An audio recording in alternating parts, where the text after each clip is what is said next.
Morning వచ్చేసి water melon, కీరా, kiwi, అలానే కొన్ని బాదం పప్పులు, రాగి జావ అనమాట. రాగి జావ ప్లెయిన్గా ఉంటుంది, కొన్ని రోల్డ్ ఓట్స్ ఉంటాయి కదా అవి అయితే వేసి కాస్తాను. ఇంకా ఆఫ్టర్నూన్ వచ్చి గుమ్మడికాయ పులుసు, వడియాలు విత్ బ్రౌన్ రైస్ అయితే తిన్నాము. గుమ్మడికాయ పులుసులో కొంచెం బెల్లం ఎక్కువ వేసుకుంటే టేస్ట్ అనేది భలే ఉంటుంది.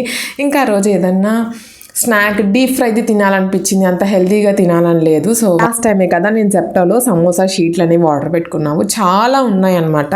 మొన్న అయితే ఆనియన్ సమోసా చేసుకున్నాను, ఇప్పుడు కార్న్ సమోసా చేద్దామని అయితే స్టార్ట్ చేశాను. స్వీట్ కార్న్ ఆల్రెడీ ఉంది, ముందు బాయిల్ చేసేసి అందులోని చాట్ మసాలా, ఉప్పు, కారం, కొత్తిమీర, అలానే కొన్ని ఉల్లిపాయలు వేసేసి అందులో స్టఫ్ చేసేసానండి. నిజంగా చాలా బాగుంది. Corn samosa same onion samosa అయితే బాగానే ఉంది, కానీ కార్న్ సమోసా సూపర్ హిట్ అనమాట. మనకి బయట వెడ్డింగ్స్లో అలా దొరుకుతుంది కదా, సో సేమ్ అలానే ఉందన్నమాట. టేస్ట్ అయితే భలే ఉంది, కానీ ఇందులో వేపుకునేటప్పుడు కొంచెం స్లో టు మీడియం ఫ్లేమ్లో వేపుకోండి, లేదంటే బయటంతా లోపల పచ్చి పచ్చిగా ఉండి బయటంతా ఫాస్ట్గా ఎగిపోతుంది అనమాట, కలర్ వచ్చేస్తుంది.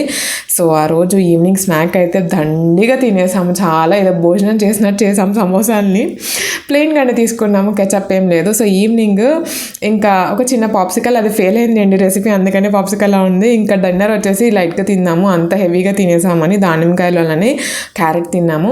ఇంకా ఆ రోజు కొంచెం పనుండి బయటికి వెళ్తే నైట్ 11 అయిపోయింది. సో వాఫిల్ కనిపిస్తే సో వాఫిల్ తినేసి ఆ రోజు మా డేనైతే ఎండ్ చేసేసాము.